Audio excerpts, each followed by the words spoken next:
Happy Friday. I just want to make sure that everybody that's been waiting in the waiting room is in. Amazing. Well, thank you guys. Happy Friday. Thank you for joining. And welcome to our first ever Parent Expert Chat for the Teachers Guild. We are incredibly excited to have these three amazing folks that I've met actually individually from different avenues of, convenings online, and we're super appreciative that they're joining us and sharing their expertise around this topic. As you may or may not know, we're currently in the middle of a design challenge around the parent-teacher collaboration, where we're trying to find solutions and garnish ideas around how might we strengthen communication and trust between families and teachers to better support student success. So we're incredibly excited to have this opportunity to learn from three individuals that have been focusing on this kind of work and through it in very different avenues in very different places. Before we have them introduced, I want to introduce myself. My name is Luz Maya Diaz, and I'm currently managing that collaboration. And I have with me. Hi, my name is Alicia English. I'm a community manager for the Teachers Guild. Really excited and honored to hear from our guests today, and very excited about this collaboration. Just as a quick housekeeping item, I will mostly be monitoring the chat.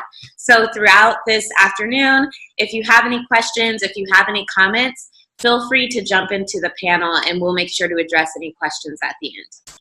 Amazing. So without further ado, I'd love for each one of our panelists to introduce themselves. I'd love for you to say your name, what you do currently, where you're from, and additionally, I'd love for you to share a childhood dream with us all. As you all know, we have these three core pillars that we sort of aligned around our campaign. It was brought up during our research, which was communication, trust, and dreams.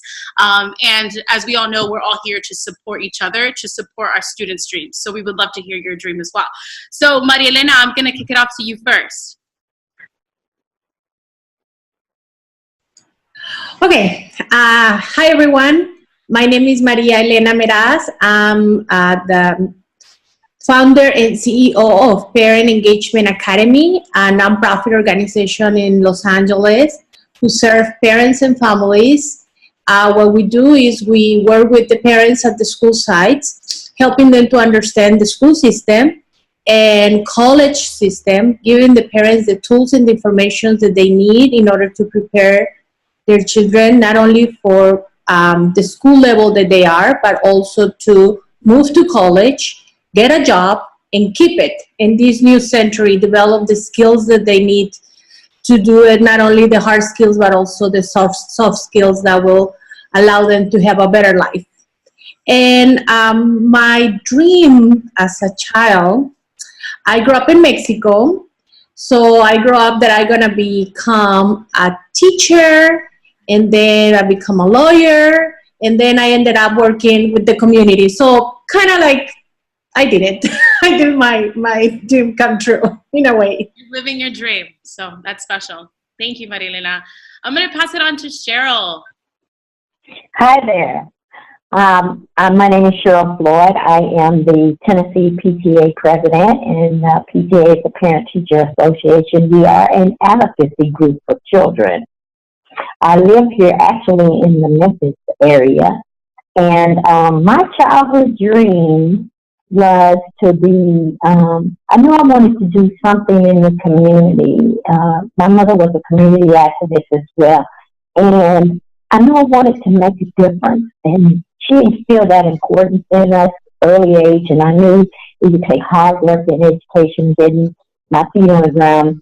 From a professional standpoint, I didn't know if I wanted to go be working in a bank or be a nurse or any of that, but I did end up working in the financial industry, in the banking industry throughout. I switched over to engineering. So I think the major thing that I can say take away as a dream, and I think I'm living that dream, is working with the Tennessee PTA, a nonprofit, and being a true advocate on the ground for children. Thank you for sharing that, Cheryl. All right, I'm going to kick it off to Nicole. Hi, I'm Nicole Cummings. I'm from Austin, Texas. I am an educator. I taught kindergarten for several years and then moved on to be an assistant principal at an elementary school. And I am currently doing some educational consulting work and parent advocacy work here in the Austin area. And I think for my childhood dream, I was like really trying to think about this. As far back as I can remember, I knew that I wanted to do something with children and babies. Like, I used to get in trouble for playing with kids that didn't belong to us, or walking away with another parent because they had a baby. And so I knew that I was going to be doing something to that extent. And I also was like a child actor. And so I thought maybe I'd be on a big stage somewhere. That part didn't come true, but I get to act in front of children and their teachers all of the time. So maybe both of those dreams came true in the work that I'm doing today. Amazing. Thank you for sharing that. Wait, what was your dream? I also wanted to be a childhood actress. That was a childhood dream, Nicole. So we have that in common. Yeah.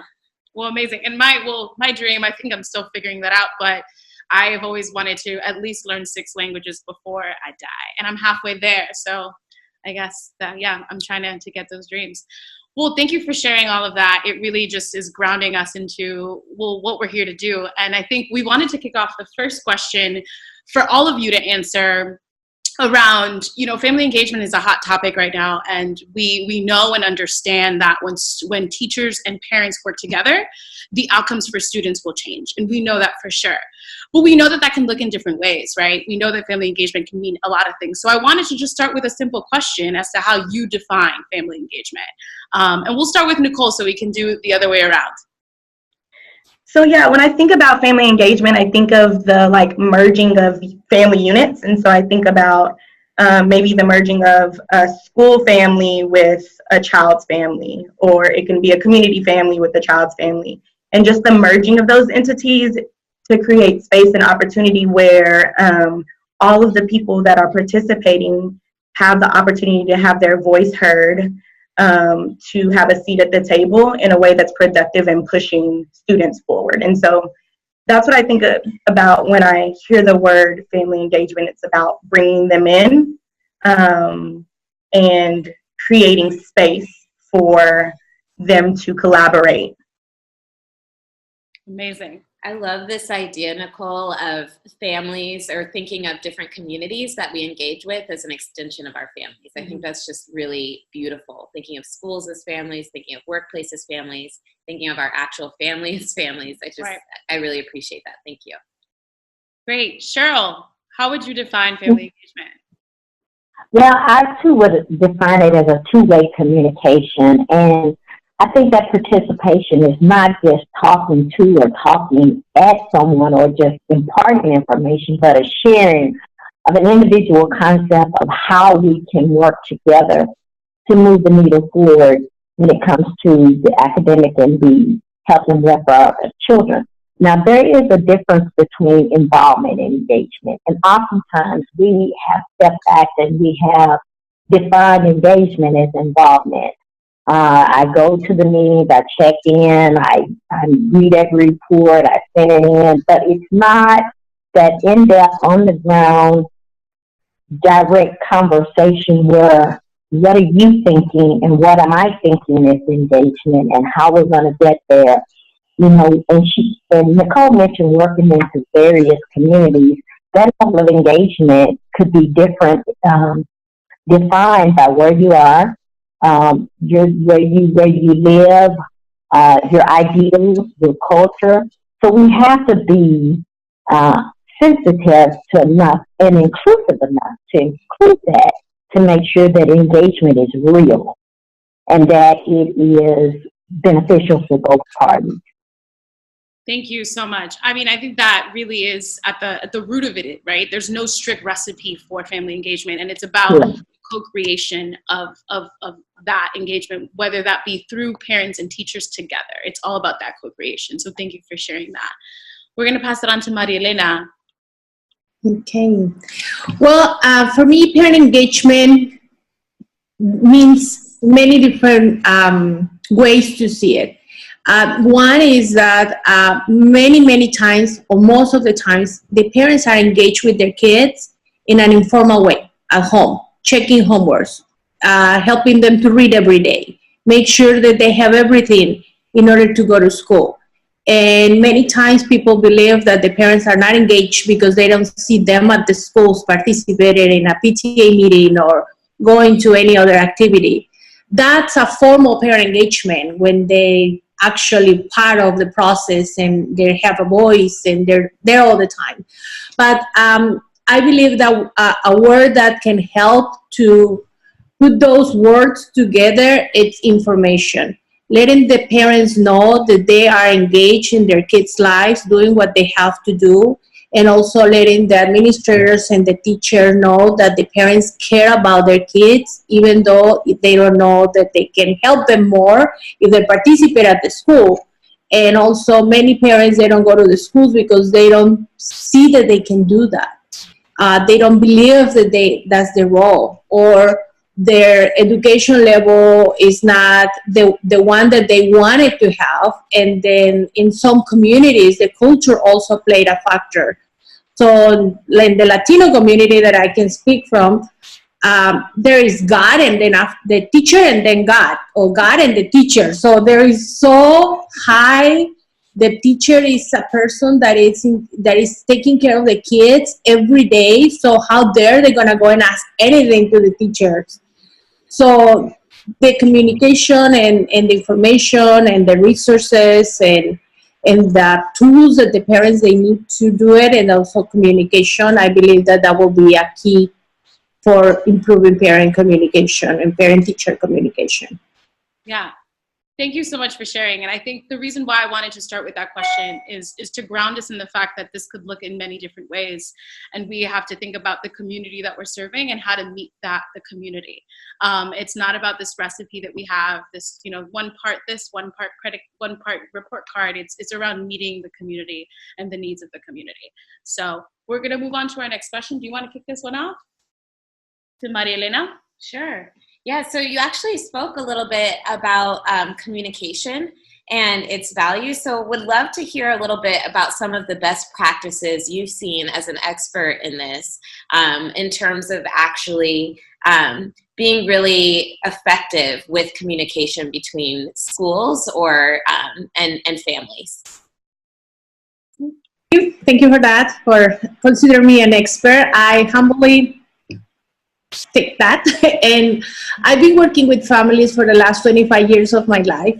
And I learned that when the parents receive the proper training or the information in a way that they can use it to understand that meeting with the teacher and asking the right question can be the key for the success of their kids.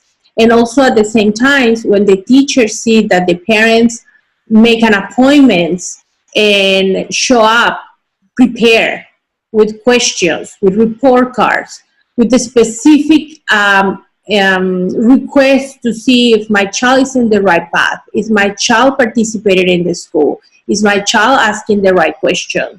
Also sharing with the teachers the dreams. I want my daughter, my son, go to college one day. I don't know how it's going to happen, but that's my dream. So I learned from many teachers that when the parents start making an appointments and going to the school and showing up and follow up after that, those kids change for the teacher's eyes, become a child who belongs, a family who cares. So there is so many good things when the parents and the teachers communicate, especially in our communities. That the expectation is not that. So in other communities, the expectation is really high. The teacher should be doing that. The students should be doing that. The parents. But in some other communities, there's so many different challenges that the parents are facing. So in my experience, I learned that when the parents the schools provide an environment when the parents can attend to trainings and they can get the information at the right time, the culture of the school change. But it's a process. It needs to be in a couple of years. It's not going to happen because there is one meeting and they pass and ask some information and that's it. No, it's a process when the parents attend to a training this year and maybe the following year, and the school provide or organize different activities, and the parents feel welcome and feel like, okay, I can do more, I can do this. And then the students at the same time see that the parents care about their education. So it's a win-win for everybody when the parents improve the communication with their teachers, with the schools, and also the schools. They need the parents for the different committees. They need to have parent participation in order to help the schools running on the proper way. So, but it's a cultural change in the school culture, the school community, and takes time, and also takes leadership from the leaders of the schools. Yeah. Thank you so much for sharing that. It resonates to me, the culture shift and having the understanding that they're equal partners in this work, right? So understanding that is the first step, and how we can communicate together is the idea there. Not a one-way communication, school to home, but both. And I love the comment around having the understanding of the students' dreams, because that becomes the unifying factor between the teacher and the parent, understanding the dream, because they're working together to allow that to be achieved. So thank you so much for sharing that. I wanted to talk to Cheryl about trust, right? I think we're talking about communication, but it all comes down to the trusting relationship between parents and teachers. And I'd love for you to talk a little bit about, where does that start? How do you start building trust? What does that look like? And what best practices have you seen in your work that have helped build that trust? I mean, just from the few seconds that I met you, you have a resonating personality, then you can bring people together. So I'd love to hear a little bit about the trust and how you build that throughout your career. All right. Well, thank you. I think it picks up where Maria left off. In that level of communication, there has to be a level of trust, but that trust has to be intentional. And you have to build on that by going the extra mile to understand, even when it's not popular and even when you're not comfortable. So you have to make an intentional approach to a person where that they can feel trusting to come to you with their children's dreams, like you talked about. Or if there's something that they don't understand, that they will feel respected in that area, and to be given the platform to be able to talk openly without retribution. So it's really like a frank observation that maybe we're not all alike, but we are like-minded when it comes to our children. And we all want the best for our children, not any assumptions or stereotypes being placed on a person from where they come from, the zip code. Here in Tennessee, we go from urban to rural. We go from impoverished to people with wealth. But it doesn't mean where I come from that my voice and what I have to say shouldn't be respected. So if I feel that respect and I feel that we are working together as a unit, then I can build that trust. So trust imparts respect, but trust is also fragile, and once it's broken, it's hard to mend. So let's talk about some of the practices I've seen. Some of the practices here that I can see going, if I know that there is one particular group in the community, they actually go from door to door, speaking with individuals in there. What can they do to help foster that relationship with the school? What do they need to help them to formally engage with the school? So that's part of a grassroots, on-the-ground effort when they're canvassing the neighborhood. But there's also more other practices putting in place to our community through making sure that the level of communication is the right communication, not just pass out a form, change the language, but to be intentional in that level of engagement where we can bring you in at a seat at the table. We don't define the menu. You and I go to the kitchen and look at the ingredients. We determine what you're allergic to and what you don't like and what I don't like. While we may not eat the same, we're all eating at the same table. We have a menu ahead of us that we determine what we're going to do.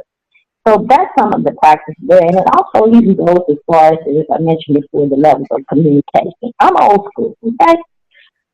Technology, I grew into technology. I came back from when you had the phones and the dials and all of that. But you have to embrace a person where they are to get that trust. So if that means part of the communication that Maria talked about means I want you to text me, I don't want you to come to my house. I just want you to do this. Trust that, not saying that. It's a pushback, but it's how I want to be engaged and respecting that. So I think if you come together with that, build that joint plan and plan to work that plan together inclusively, that's going to build the trust that I see. Thank you so much. I wrote quotes. I want to actually put this, because I think it's a great lesson in this context and in general, but something that's sticking with me is trust imparts respect, but trust is also fragile. And I think that's something I'm so conscious of, especially in the context of schools and engaging families. It takes time to build trust in whatever you're working in. And once you build it, it's not permanent, right? You have to. No, it's not perfect, but the key to that is consistency. So you got to be consistent. You're going to speak. If this is your message, you be consistent in that message and be true to what you're saying, because people know when you're not. Yeah. I don't know. They know when you're honest. They know when you're truthful, and they know when you're sincere. Yeah, absolutely. And I think you point out this empathy piece where you have to understand where our community is coming from to really build trust. And if you don't, it's going to be very difficult for you to create that trust in that relationship. So there is empathy, and it starts with empathy. And I think that really speaks to what we're doing right now, which is having this conversation. So I appreciate all of those words. So thank you. We have about 10 more minutes left, and I want to keep going forever. We're actually going to transition to our last question before we open it up to questions and answers from some of the attendees. So, question for you, Nicole. When we think about dreams, we know that everyone has dreams. All of our students have dreams. It's so important, especially in those moments when we're frustrated in the classroom or with our children, to just ground in that. We know that our students have dreams, and to really believe that and remember that.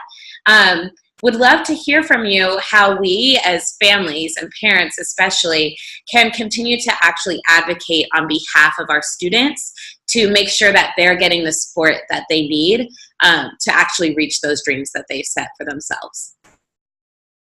Yeah, so like you said, we all have dreams. And I think, first of all, it goes in line with what we talked about earlier with the trust and the communication, which is very vital. I think when it comes to the parents, they have to be willing to have the conversation, right? And so you don't understand somebody's dreams unless you're talking about it. And so I think the first place to start to have the conversation is asking questions, getting to know our children in a different way, rather than just like, how was school? What did you learn? But just really intimately getting to know our kids in that way, so that we are able to really then advocate on behalf of them. Because I can't go before, as a parent, I can't go before the teacher and say my child needs this, or I wonder if this program is in existence for my child, if I don't understand what my children are dreaming about, right? And so our dreams come to life when we are talking about them, when we're planning around them, when we're preparing for them. And so I think that's a practice that we can start with our children, even our youngest ones, is talking to them, engaging in conversations with them to understand, what are your dreams? Okay, let's talk about how you want to get there, and bringing our adult perspectives to them so that they understand we had dreams, and these are the practices and policies that we went through in order to get to our place as well. And once we do that with them, then we're able to show them, like, I trust that you're the expert of your brain and your mind and your body, and I want to be an advocate on your behalf. And so then now I can go to your teacher and help you get what you need. And I think that through that teacher building and the educational system building the avenues of communication and trust, the parent then has the courage to say, like, yes, and let me tell you the dreams that my child has, and can you help me push those forward? I love amazing. This. Yeah. So we have some questions and some ideas sort of circulating in the chat, and would love to address some of those with the last few minutes that we have together. I see a really great conversation emerging actually around culture and how it pertains or is relevant to how we engage families, and would love to hear, I think this is really important, and when we think about our teaching population, teachers don't always reflect actually the demographics of the student body.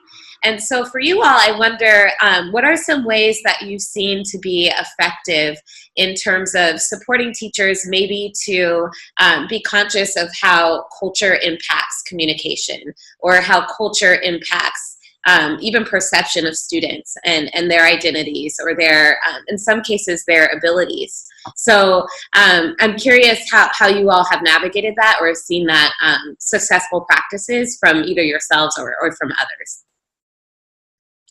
Yeah, I think from the perspective of the classroom, like being a classroom teacher and being an administrator of teachers who are working through this process with their students and families, one way that we tackled this was having opportunities to have circles within our classrooms that allowed students to bring their culture to the school. And so it wasn't just about, this is what you come to school to learn, but this is about, what are you teaching us about yourself, inviting families in to do that as well.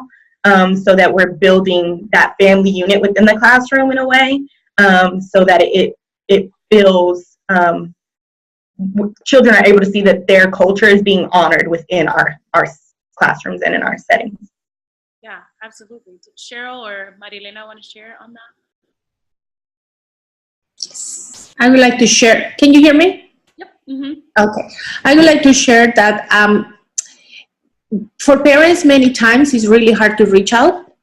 But if the parents, if the teachers, get some trainings about cultural sensibility or just in general, about other cultures that they attend to their schools, that will help a lot, because the parents can probably get to that point and the teacher can reach them in the middle, and then they can improve the communication.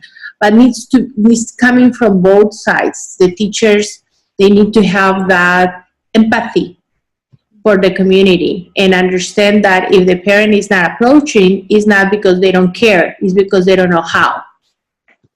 So the cultural sensibility trainings, those kind of things, I believe are very important, especially in these times. Yeah, absolutely. Any other questions on the chat item? Or Cheryl, did you have any final thoughts? I think I think we lost the audio. That's okay. Well, I'm like in awe. I think this conversation can continue forever, and I'm just super excited that we were able to have it. And I appreciate Marilena, Nicole, and Cheryl for joining us today and really speaking some truths to us and to the folks that have been here. Thank you for everyone who's participating on the chat. And I think from here, what we would love is for all these ideas that are coming up within this conversation to be posted on our site, because part of this is a national campaign to share these best practices for our community to continue to learn and get this expertise from you guys to better their relationship between teachers and parents and families in our community. So, I ask that if you haven't gotten a chance to, please go on our collaborations page, and I'll send an email to everybody and add your ideas. And I want to introduce our panelists to make sure that if people want to go and directly ask questions to you, that they're more than open to do that. But I really appreciate everyone joining today and participating. So appreciate, and we're going to be sending the collaborations link to our chat. But any final thoughts before we walk away? I know it's Friday, it's 4 o'clock someplace, 4:30. So if you guys want to say some final thoughts and you can drive us out of this call. Yeah, I think the final thing that I have to say is that I think it's vital that we find ways, no matter whether we're on the parent end, the educator end, the community end, to extend our reach and our platforms to create collaboration, because our babies need us, and they will have their greatest success when they have the village behind them. I would like to say that thank you so much to you guys, because this is an amazing opportunity for everybody to start talking about parent engagement. And everybody talks about parent engagement, but at the end of the day, not everybody really do something to have parent engagement. Yeah. And they wonder why it's not happening. So I think this is an excellent way to start this conversation and help people to reflect that if they really want to improve this quality parent engagement at the school, there is a lot of things that we can do together. Absolutely. Thank you. It takes a team. That It was a does. great way to close Yeah. it. It takes Way a team. to close it out. It takes a team, and I am just excited to have you guys on our team and on your students' team and your community's team, because you guys are really doing the real work in the ground, and we appreciate you. So I appreciate your time, your energy, and your words today, and I hope that we're going to be obviously sending this recording to everyone so we can maximize folks to listen to this conversation, this much needed conversation. So I appreciate all of you. I hope you guys have an amazing weekend, and thank you. Thank you. Bye, everybody. And thank you all for joining. Bye. Thank you. Bye. Bye. I want to spend my